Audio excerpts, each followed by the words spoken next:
Y vamos a leer la escritura para entender algunas de los Jueces, capítulo 6, verso 1 en adelante. Vamos a leer hasta el 14, pero lo vamos a dividir en dos partes. Primero vamos a leer del 1 al 8 y después el resto. Bueno, quiero que se fijen muy bien en las palabras que se repiten. Dale, pongan atención, porque en esos primeros 8 versos hay palabras que se repiten y eso nos va a dar una idea, ¿no? Nos va a enseñar una verdad que es importante entenderla.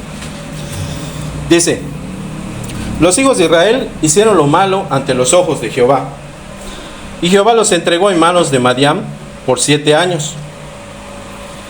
Y la mano de Madián prevaleció contra Israel, y los hijos de Israel, por causa de los madianitas, se hicieron cuevas en los montes y cavernas y lugares fortificados. Pues sucedía que cuando Israel había sembrado, subían los madianitas y amalecitas y los hijos del oriente contra ellos, subían y los atacaban. Y acampando contra ellos, destruían los frutos de la tierra hasta llegar a Gaza, y no dejaban que comer en Israel ni ovejas, ni bueyes, ni asnos. Porque subían ellos y sus ganados y venían con sus tiendas en grande multitud, como langostas. Ellos y sus camellos eran innumerables, así venían a la tierra para devastarla. De este modo empobrecía Israel en gran manera por causa de Madián, y los hijos de Israel clamaron a Jehová. Y cuando los hijos de Israel clamaron a Jehová a causa de los madianitas, Jehová envió a los hijos de Israel un varón profeta, el cual les dijo: así ha dicho Jehová, Dios de Israel: yo os hice salir de Egipto y os saqué de la casa de servidumbre. Fíjate, llevamos 8 versos. El título dice que es un llamamiento para Gedeón, pero hemos llevado 8 versos y Gedeón no aparece por ningún lado, ¿sí? Aparece una palabra y se repite muchas veces: Israel, ¿no? Porque es cierto, va a aparecer en algún momento Gedeón, pero Dios está preocupado por alguien. Va a llamar a Gedeón, va a encomendarle un trabajo, pero Dios tiene en su mente una preocupación. Está preocupado por un país, ¿sí? Va a llamar a una persona, va a entablar una relación con él, pero en su cabeza, o sea, en su mente, Dios tiene la preocupación de un país entero, el pueblo de Israel. ¿Sí lo ves? Entonces, esto es muy importante que lo entendamos, porque cuando el evangelio llega a nuestra vida, obviamente que es algo personal, ¿no? Y está llegando a nosotros como personas, pero en realidad Dios, ¿en qué está pensando?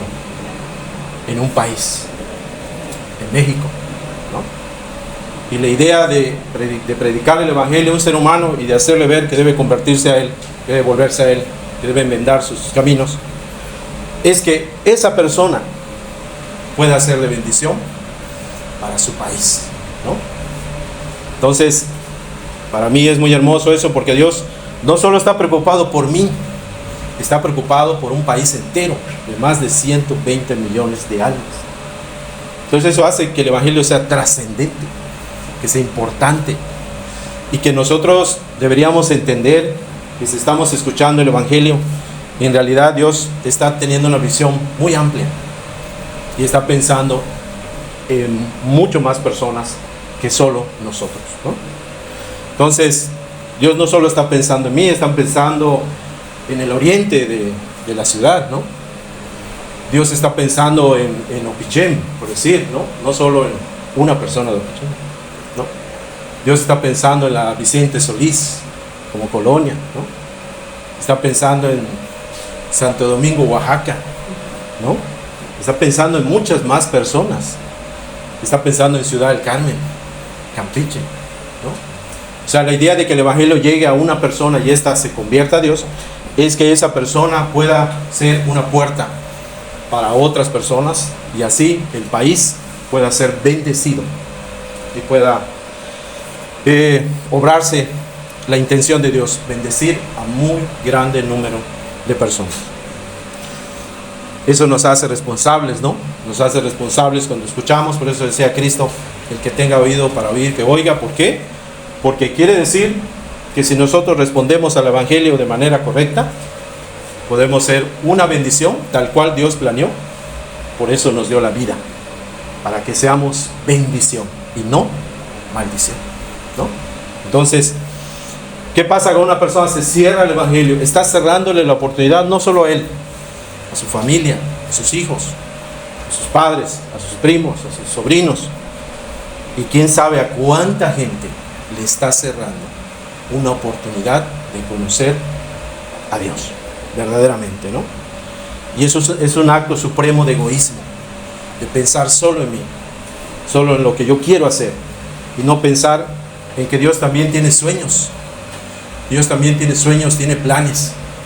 Y muchas veces nosotros podemos ser incluidos en esos sueños, si queremos, ¿verdad? Pero vamos a la segunda parte. En el 9 dice: os libré de mano de los egipcios y de mano de todos los que os afligieron, a los cuales eché de delante de vosotros, y os di su tierra. Y os dije: yo soy Jehová vuestro Dios. No temáis a los dioses de los amorreos en cuya tierra habitáis, pero no habéis obedecido a mi voz. Y sigue diciendo: y vino el ángel de Jehová, y se sentó debajo de la encina que está en Ofra, la cual pertenecía a Joás Abieserita. Y su hijo Gedeón, por fin aparece Gedeón, estaba sacudiendo el trigo en el lagar para esconderlo de los madianitas. El ángel de Jehová se le apareció y le dijo: Jehová está contigo, varón esforzado y valiente. Y Gedeón le respondió: ah, Señor mío, si Jehová está con nosotros, ¿por qué nos ha sobrevenido todo esto? ¿Y dónde están todas sus maravillas que nuestros padres nos han contado, diciendo: ¿no nos sacó Jehová de Egipto? Y ahora Jehová nos ha desamparado y nos ha entregado en mano de los madianitas. Esta segunda parte es muy hermosa, porque Gedeón no lo sabe, él no se da cuenta de lo que está haciendo. Pero en su búsqueda de sobrevivir, de tener algo para comer, obviamente también su familia, está empezando un ritual que se va a volver un ritual cristiano, vigente el día de hoy, ¿no? ¿A qué me refiero? Dice la Biblia que él se escondía en un lagar. ¿Qué es un lagar? Un lagar es como un pequeño tanque o una piscina redondita, por así decirlo, que se labraba en piedra. A veces pues era un lugar no muy visible, ¿no? Dentro del terreno de la casa, pues se buscaba piedra, y a veces esa piedra estaba pues profunda, escondida, no estaba a la vista. Y ahí se labraba la piedra y se hacía como un tanque circular. Se le hacían unos hoyos, se hacían como una especie de caminitos, porque en esos hoyos iba a salir el jugo de uva. En el lagar se tiraban la cosecha de las uvas. Normalmente venían mujeres, obviamente descalzas, incluso a veces con cantos, y se dedicaban a pisar las uvas. A eso entraban a ese estanque. Entraban a pisar las uvas, obviamente se exprimía todo el jugo y salía por esos caminitos, siempre lavados en piedra, para extraer el jugo de la uva, que se convertía en vino, ¿no? Entonces eso se hacía en un lagar. Esa era la función de un lagar, y como te digo, a veces no era muy visible, porque se buscaba piedra sólida para poder hacerlo. Entonces la Biblia dice que Gedeón está en el lagar, pero él está utilizando el lagar de manera distinta. Está sacudiendo el trigo, ¿no? ¿Qué pasaba con el trigo? El trigo, ya que después que se secaba, se agarraba, se restregaba entre sí mismo, ¿no? Se hacía ese trabajo porque traía una especie de cascarilla, de epidermis, por así decirlo. Y ya que se había restregado todo, en palas se agarraba, se lanzaba, y toda esa cascarilla, el viento se la llevaba y caía la almendra, o el trigo ya, el grano real que iba a servir. Así se hacía, así se sacudía el trigo, ¿no? O sea, agarra, se lanzaba al viento. Hay un salmo que dice que los impíos son como el tamo que se lleva el viento. Es lo mismo. Esa cascarilla, esa cascarita así frágil, se la llevaba el viento y caía el grano, y entonces se procesaba. ¿Para qué servía el trigo? Para hacer pan, ¿verdad? ¿No? Entonces, ¿qué hacía él? Como no podía hacerlo a la vista porque los madianitas se iban a dar cuenta, se escondía en el lagar, después de restregar, agarraba un poco de trigo, soplaba para hacer un lado la cascarilla y así empezaba a limpiar, como quien dice, el grano que iba a servir para su familia, ¿no? Pero esto lo está haciendo en un lagar. Bueno, ¿cuál es la verdad que nos enseña él? Este es el primer lugar en donde se concentran dos elementos que enseñan la realidad de Cristo. En este lugar, en un lugar donde servía para procesar el vino, también se está procesando pan, ¿no? Pan y vino, ¿no? Que son dos símbolos del cristianismo, ¿no? Pan y vino, algo que usó Cristo en la cena.